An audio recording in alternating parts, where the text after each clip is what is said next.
larger scale restoration projects mean better ecological outcomes, but they're also more efficient, more effective in terms of cost per acre.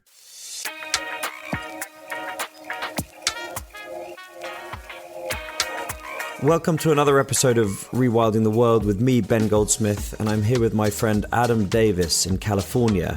Adam is one of the co-founders of Ecosystem Investment Partners, an extraordinary private equity firm that is investing in rewilding at scale, but not using philanthropic money or government money. Adam and his colleagues are using private investor capital to restore thousands of acres of forests and savannas and streams and wetlands all over the US. It's quite a story. Adam, thank you so much for your email a couple of weeks ago with a video embedded in it of the breaching of a dike at the mouth of, I can't remember which river, a big wetland recreation that you've been doing. And the video was pretty staggering. What was that? Well, thanks, Ben. It was a great day out there at Lookout Slough. It's a 3,400 acre tidal wetland property in the basin where the Sacramento River drains into the Bay Delta.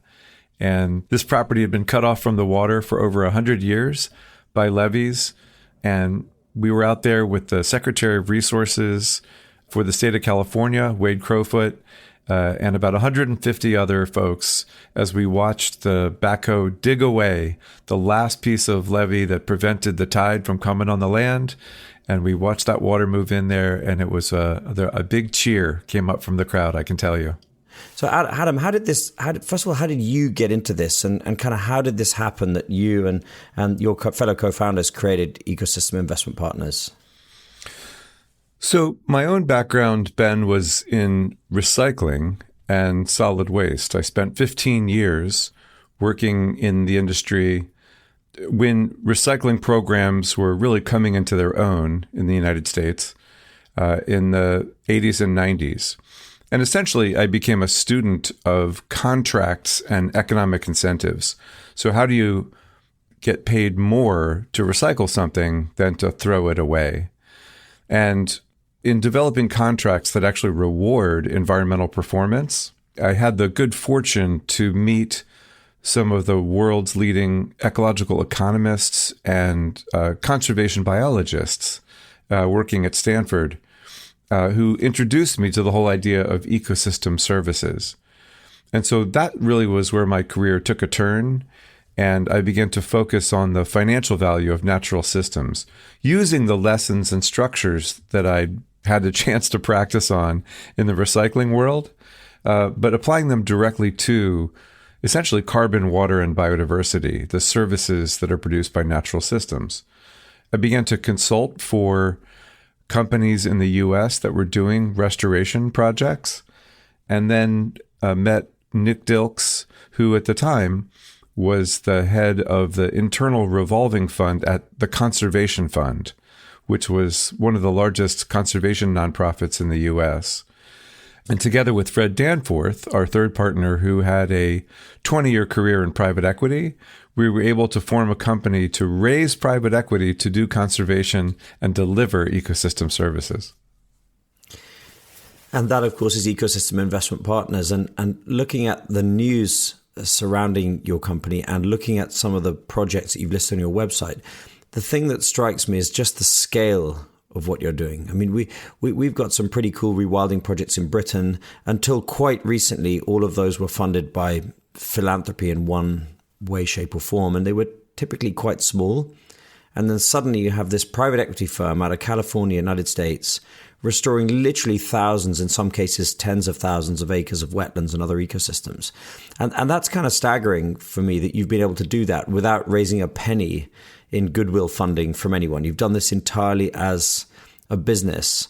So can we just pick a project? The one that I read about 2 weeks ago was the one whose opening you suggested I should hop on a plane and come and see, was the huge new salt marsh in California where the dikes were breached and the water flowed in.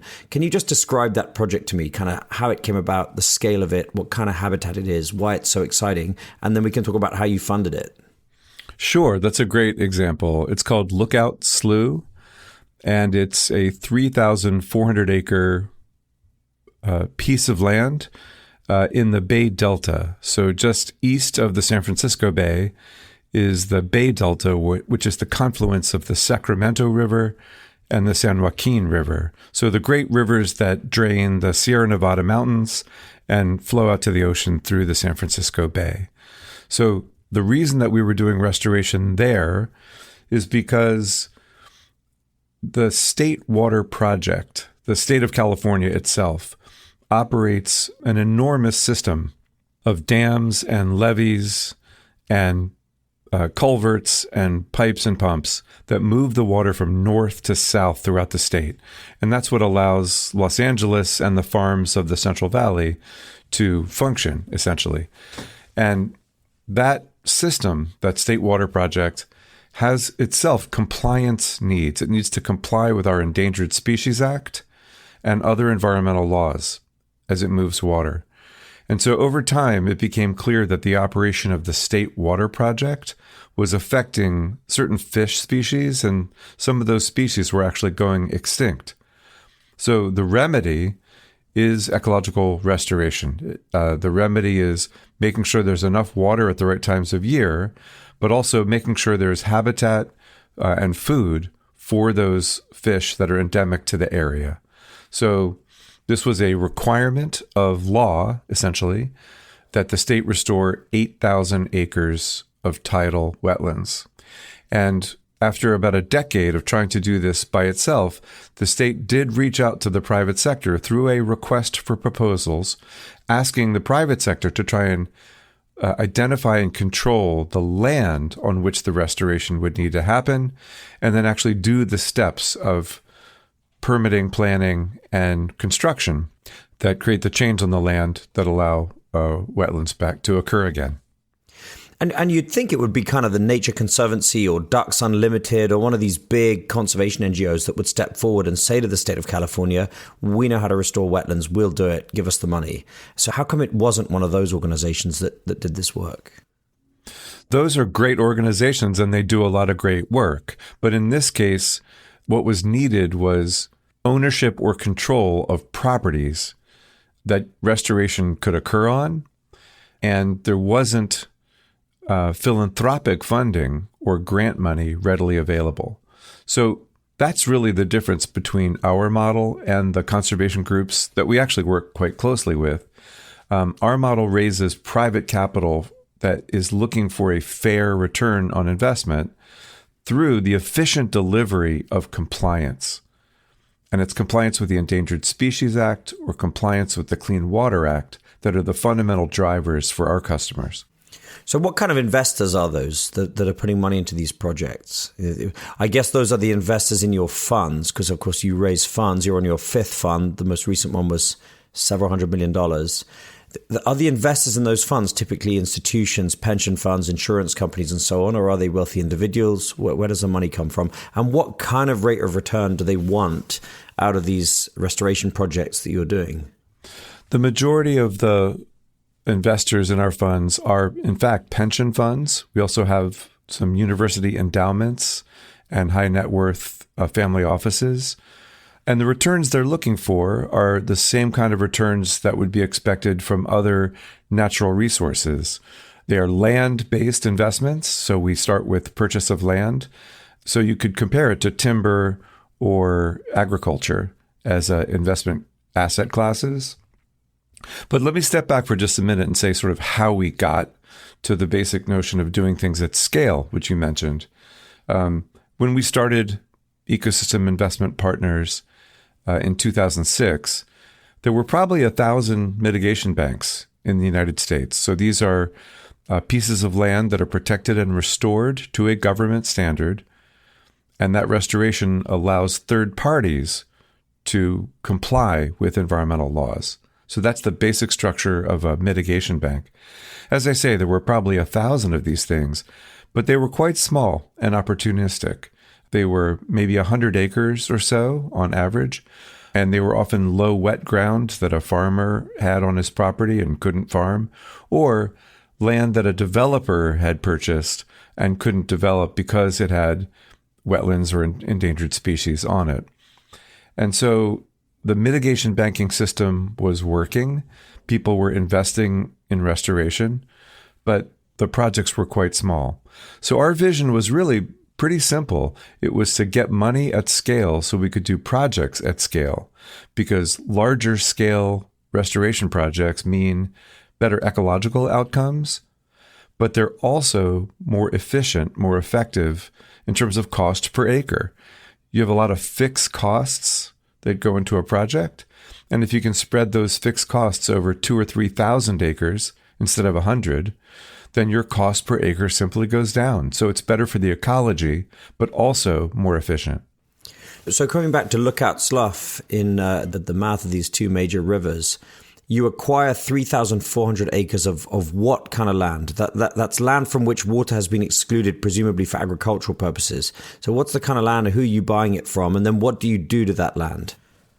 So in this case, the goal was to reintroduce tide onto the land. So these are lands that were cut off from the tidal influence over 100 years ago, for, as you say, for farming primarily. So the first parcel that we bought was called Bowlesby Ranch. It was irrigated pasture for cattle grazing. It was about 1,700 acres. And then adjacent to it was a hunting club, a duck hunting club. And then there was a third smaller piece. So these were all three privately owned pieces of land, but they happened to be at the perfect location for reintroducing tide because of the elevations of the land. In the surrounding area, in the delta, Ben, it's easy to find land that's cut off with levees, that if you breach the levee, it'll just become open water. The elevation is below subtidal, and so it'll just become open water in the delta. Or if you're above the right elevation, then of course the tide doesn't reach it at all. So the trick is to find lands that are located between 0 and 6 feet in elevation.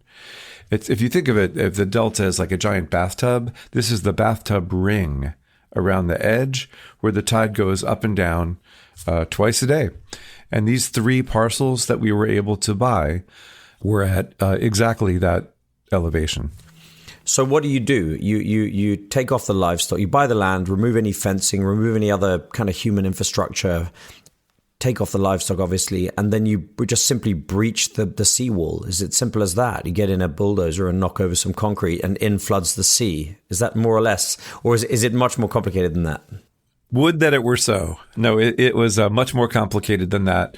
The area of the delta is a floodway, a flood zone that has very critical safety infrastructure. There's a thing called the YOLO bypass, which allows overflow from the Sacramento River. And that overflow area protects the city of Sacramento and the neighboring towns and farms in the counties, Solano County and Yolo County, and so on. And so you can't breach the existing levees without building a backstop levee or a setback. And so the first major task was to build 3.5 miles of major flood infrastructure or a levee that's done to Army Corps of Engineers standards, a federal levee. So 26 feet tall, really quite a substantial undertaking. And then the second thing was to build channels that would allow the tide to move up and across the entire area and allow full inundation. Because the goal set by the regulatory agencies was full tidal inundation of the area. Adam, can you describe for me what kind of changes you've seen with your own eyes in these kind of places? Once the final piece of concrete comes down and the water floods in and you do these kind of coastal tidal restorations. I know that the Lookout Slough one is quite recent, but you've done projects across the South. Now, how quickly is the recovery of biodiversity, bioabundance in these places? Oh, I think I probably have the same experience as a lot of the folks you talk to. The resilience of nature is so dramatic and so exciting. Nature just needs a chance. If you put conditions back in a way that allows a natural function, the plants and animals return incredibly quickly. So actually out at Lookout, there's one small area that was outside the main levee that we were able to breach prior to the major finishing up of the project. So a couple years ago, we breached the agricultural levies around 70 acres of land. And just 2 years later, Ben, you can go out there and it looks like the Everglades. There are tules and egrets and bird life of all kinds. There are hawks, there are otters. It's just an incredible abundance of biodiversity that's happening literally 2 years after this was just dry ag land. And that's true across the country in all the different places where we work. Nature comes back really quickly. The recovery that you describe is all the more dramatic when water is involved. And you mentioned the Florida Everglades. I had Steve Davis, who is the chief scientist at the Everglades Foundation, on the podcast a few months ago. And he talked about the problem that industrial sugar farming, and particularly all the phosphates and nitrates associated with it, are doing to the Everglades. And you guys have a huge project above Lake Okeechobee in Florida, which is related to the health of the Everglades. What's that project? Well, it's a great example of how wetland restoration and ecological restoration generally is really the solution to a wide range of problems.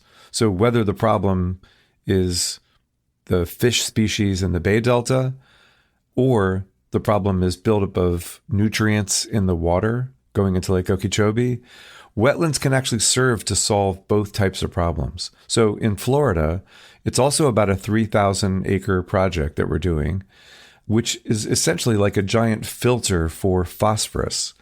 There are a number of these water treatment wetlands that have been developed around Lake Okeechobee, but we were able to locate and then buy the piece of property right at the confluence of the highest discharge of phosphorus into the Kissimmee River. So the Kissimmee River is what drains the 1 million acre watershed above Lake Okeechobee. There's a lot of agriculture up there, and phosphorus builds up in the soil because the land is flat and it's hot, and so the water moves slowly. And as it drains this area, the phosphorus comes off the land and builds up in the water, which is causing nutrient blooms, water pollution issues of various kinds. So the project there is to move water that's heavily laden with phosphorus into a wetland system, and the plants actually take up the phosphorus over time if you move the water slowly through the wetland. And the way we get paid on that project is literally per pound of phosphorus reduction. So the phosphorus is measured at the upstream of the property and at the exit of the property.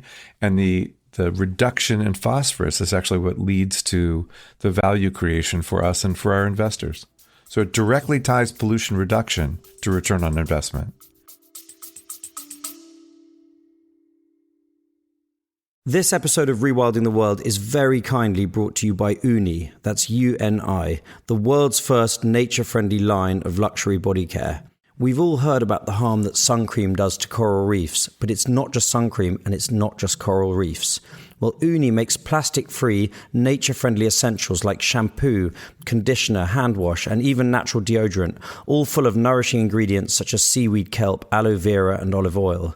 We've been loving our Uni products, but don't take it from me. Here's my wife, Jemima. Yes, I really love them. They're such clean and nourishing products. The microalgae body oil is so good and really smells amazing. You can find Uni products at Space NK or at weareuni.com. So you've taken a, 3,500 acre cattle ranch and turned it to a shallow, crystal clear wetland that looks a bit like the Everglades itself. We're still in process on that one. The construction's not complete, but that's what it will be. It'll be a functioning wetland that reduces nutrient pollution. Adam, but by acreage, what's the biggest ecological restoration that you've carried out? The biggest one is in Minnesota, about an hour north of Duluth, Minnesota, in a peat bog area called the Sax-Zim Bog. It's an enormous area of ancient peat bogs. They're called peat lenses, so they're ancient lake beds that filled in with peat. And the one that we bought had been diked in the 1920s, people had dug ditches through the landscape in an attempt to try and farm it, a misguided attempt, actually. The land was never going to be good farmland, but they gave it a shot back in the 1920s. And what happened was the water that used to filter slowly through the area in a healthy condition would take 3 days to move through this area, all of a sudden could move through in 3 hours. So essentially, it killed the ecological productivity of this very large area. I think altogether we're doing 27,000 acres, Ben. It's a great project. We filled in 80 miles of ditches, and an epic project up in this northern part of the U.S., and it worked. The water slowed down. The invasive species around the open ditches began to go away, and the health of the region has really been restored. And the customers there, I have to say, are people who had good intentions but had environmental impacts. So these were mining companies that had no choice about where to mine. They have to go where the iron ore is. So this is where about 95% of America's iron ore comes from. They were complying with environmental laws by doing restoration projects around their mine sites, but that wasn't ideal. It was technically in compliance, but it wasn't really a great solution either for them or for the ecology. By having this large mitigation bank in the same watershed as the mines and doing restoration at scale, it allows the mining companies to comply in a way that actually is better for the local ecology and more efficient for them. Do you always buy the land? Do you have to own it for this to work? Not in every case. We sometimes will do a conservation lease, if you will. And I'll say a couple things about that. One of them is that because the laws that we operate under are federal and state laws, the standards are very rigorous for earning essentially a credit that allows somebody else to comply. The standard is very high. And so it requires a permanent conservation easement. That land that we sell a credit from can never be returned to commercial use or development. And so an example of a lease would be in Maryland, where we are doing stream restoration. So you've got badly eroding stream corridors through farmland that are draining into the Chesapeake Bay.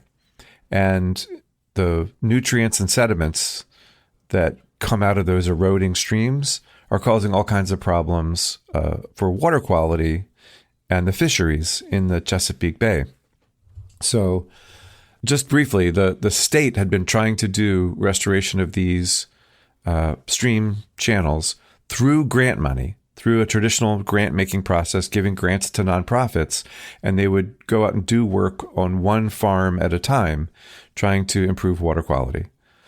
But we were able to work with the state to enable private investment to come in and do work at a larger scale. So we would work with a dozen farmers at once and actually make a financial transaction with them to buy a permanent easement with a 100-foot buffer on either side of the stream channel. So we didn't need to buy the whole farm, but we did need to pay the farmer for the right to come on their land and for permanent protection of that 100-foot buffer on either side of the stream. But having the money and the wherewithal to do a transaction with a dozen farmers at once allowed us then to start at the top of the watershed and put equipment in place to then stabilize the stream channel, reconfigure the pattern profile and dimension of the channel so it wouldn't erode, and reconnect to the floodplain so there was less erosive force of the water coming down. It really works. So by the end of a summer, we've been able to do miles of stream channels. Altogether now, we've done some 230 miles of stream channel, Ben, in Appalachia and the Chesapeake region. And the water that comes out is clearer, it doesn't have the nutrient load, and it's reducing pollution in the Chesapeake Bay. And you've restored vast amounts of habitat along the streams and creeks of that river system. It sounds a lot like rewilding to me, Adam. And of course, that's the name of this podcast. This is privately financed rewilding at a huge scale that you're doing, in effect. It really is. And I have to say, I'm so proud of my company and the people I work with at Ecosystem Investment Partners. It's a small team. There's just 20 of us, but we're doing about 100 projects around the country that have restored, nearly 50,000 acres of wetlands now. We've planted over 6 million trees. As I said, 230 miles of streams. So a lot of good work. But we're not alone. There's a whole industry here. The trade association is known as the Ecological Restoration Business Association, ERBA. And there's about 80 companies, including some other national companies and lots of good regional companies that are all responding to the same incentives and structure that allow us to invest. They allow other private monies to come in and other entrepreneurs to get paid for ecological restoration. So it really is a dream come true where you can tell through, talking to scientists that they believe nature has value, right? But for most people, natural function does not have economic value, right? Cutting down the trees gets you paid for lumber or paper. Taking from the land or building on the land as real estate, that's how you get paid money. But what nature does, the stable climate, resilient natural systems, reduction in pollution, improvement of biodiversity, those aren't worth money to ordinary folks. And so that's the problem we're trying to really address, is to demonstrate at scale that what nature does is worth money, not just what we take from nature. Yeah, nature as infrastructure, I guess. Nature as vital infrastructure, as vital as any toll road or any bridge or any hospital or what have you. And in this country, in the United Kingdom, it's really around water that the most mature markets are growing up. Things like natural flood management, where the customer is a local authority or the environment agency, or nutrient neutrality, where the customer is the water company, paying landowners to rewild areas of their land and recreate wetlands and so on in order to secure a steady supply of clean water through the landscape throughout the year. Are all of your projects water related? Because we've got in this country now a regulated market in biodiversity credits. So it's a different kind of banking, but developers have to create or fund the restoration of these biodiversity banks in order to compensate society for the building that they're doing and the cost of biodiversity elsewhere. And it has real promise. I mean, I don't think it can be seen as an offset. I don't think that philosophically works very well. I think it's really a way of harnessing the private sector under a regulatory system such that they provide the funding for restoring nature. It's kind of a payment to society for the right to build and lose a bit of biodiversity over here if you're going to restore it over there. So have you done projects under under any kind of biodiversity credits, or voluntary carbon is another market that is growing big in the UK, or anything that isn't directly related to water? Well, first of all, I'd like to commend the UK for the new biodiversity net gain rules and the new markets that are springing up there. I find it really exciting.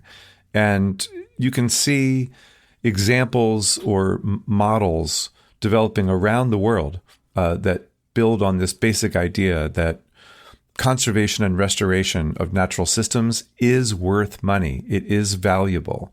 And so recognizing that value in a way that actually rewards people for protection and restoration is critical, so that the money doesn't just come from philanthropy and government grants, but actually can be a job-creating activity that rewards people for scientifically verifiable units of protection. So that general notion is happening all around the world now in different ways.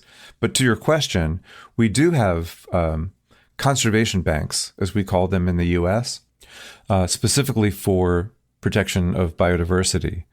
We recently bought 1,300 acres here in the Bay Area where I live for habitat for red-legged frogs and California tiger salamanders. These are listed species that are under danger of extinction.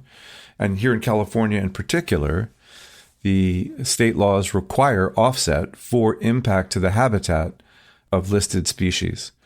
And actually, I'd be interested in talking with you a little more about this notion of whether an offset is different than a credit, and how so, and whether offsets are actually ethical with regards to biodiversity. I think it's a fascinating topic. Yeah, I had this discussion with Tim Coles on the podcast. He's the founder and chief executive of Replanet, and he's created a business that's trying to build a global market for biodiversity credits. And it is an interesting topic. And he felt that where a lot of carbon is involved, where you're restoring a peatland, for example, that sequesters massive amounts of carbon, if that can be calculated, then just simply selling the carbon at a high price on the basis that it's originated from actual comprehensive nature restoration is probably the best way to go. But of course, there are a bunch of ecosystems that don't necessarily sequester massive amounts of carbon, and where you have to therefore tokenize the biodiversity itself. And so he felt that two markets are growing up in the world. You've got a market in nature first, or charismatic carbon, and you have a separate market growing up in biodiversity credits. And of course, both of those markets have the regulated side and they have the voluntary side. And that all made good sense to me. And when we talked about the demand side of things, and companies that are buying these as a way of potentially buying their way out of their own obligations to reduce emissions and so on, then of course that's not great. But most of the companies that are buying these carbon or biodiversity credits are signed up to Science Based Targets Initiative and have externally verified emissions reductions plans, and are starting to develop plans to achieve nature positivity and so on. So he felt that he felt optimistic that these markets are not going to be a way for companies to buy their way out of decency, if you see what I mean. I do indeed. I mean, I know it's a very important philosophical question. And I think you have to start with where we are as an economy, a world economy that generates, something north of $100 trillion worth of activity a year. We're impacting all sorts of natural systems in a really serious way. So if you're going to try and change that trajectory and do something about it, there has to be an ability to move to scale with conservation. So the tactic that was used for many years at the beginning of the conservation movement was to simply protect land by taking it out of service to the economy, right? Making it a park or a protected area, putting a fence around it and having a ranger that would protect it. But basically, that was the first impulse, is to take the most beautiful places, the most important places, and to take them out of the economy. But that didn't deal with the effect of the economy on the rest of the land. And over there, in the regulated marketplace, where there are laws, the laws began to say, avoid, minimize, and then mitigate. It was that basic hierarchy that drove demand for conservation beyond parks, right? Beyond what you could just take out of the economy. So think about that hierarchy for a bit. Avoid and minimize are critically important because you have to have good design and planning in order to justify whatever impacts are left over. But the reality is there are impacts that are going to be left over from all kinds of economic activity.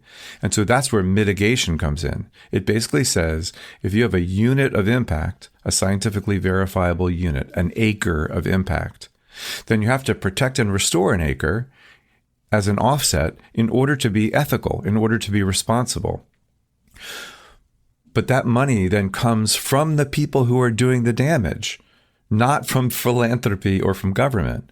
And I think that connection directly between the people who are impacting and the required offset is a really good thing, because not only does it make the polluter pay, if you will, the person who creates impact has to pay, but it also creates the right economic signal where the more impact you do, the more offset is required.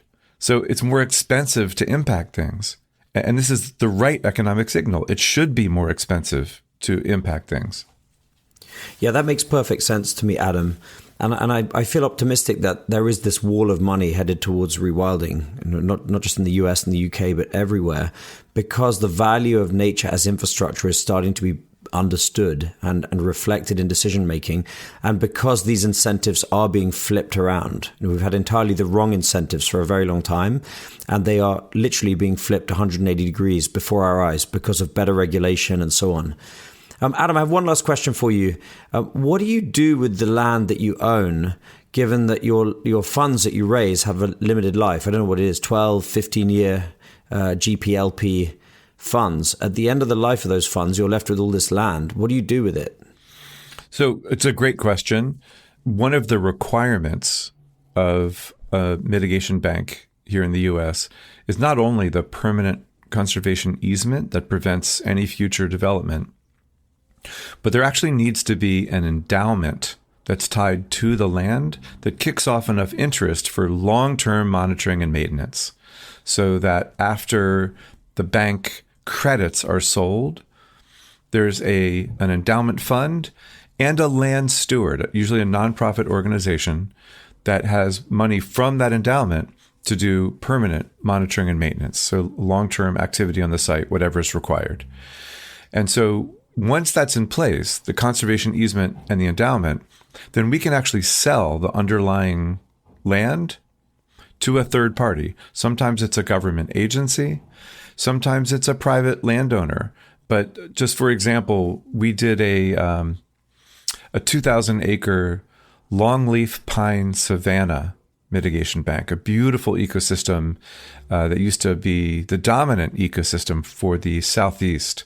Millions of acres of this beautiful forested wetland with Talashik longleaf pines was everywhere, but it's mostly gone. It's about 95% gone. And so we did a restoration project for 2,000 acres. And we worked actually with the Nature Conservancy on that one. And at the time that the bank was complete, all the credits were sold. We were able to sell the land to an individual from the New Orleans area who just wanted a place to be able to hunt and fish, essentially. As a private individual, the land was much reduced in value economically from what we had paid to buy it because it was permanently protected. You could never build on it, but that didn't mean you couldn't go out and walk in the land. And so we were able to do a transaction with a third party. That third party benefited from the endowment that provided money for long-term stewardship, and it was an exit for us. So we always exit the land within the life of the fund.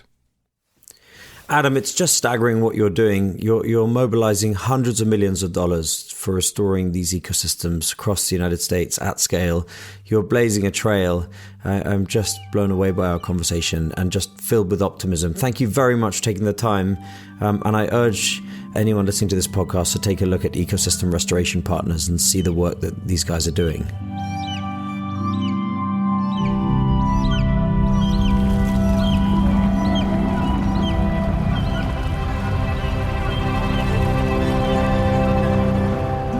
I so enjoyed having that conversation with Adam Davis of Ecosystem Investment Partners. Now, Adam and his partners are mobilizing massive amounts of private investor capital for these huge rewilding projects across America. It's really something, and there's no charitable funding involved at all. This is business. So I think this is one of the most exciting things happening in rewilding right now, is that private investor capital is on its way, and it can change everything. If you've enjoyed the conversation as much as I've enjoyed having it, please do give us a like on whatever platform you use to get your podcasts. Spread the word among your friends. The podcast series is growing a lot at the moment, and it's so important that we get these stories out there. I'm very grateful to you for helping with that.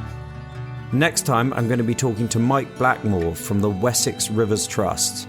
And Mike's social media feed is really something. Endless videos and photos of rivers being re-wiggled, and dams and weirs coming down. And Mike is sort of the king of river restoration in the south of England.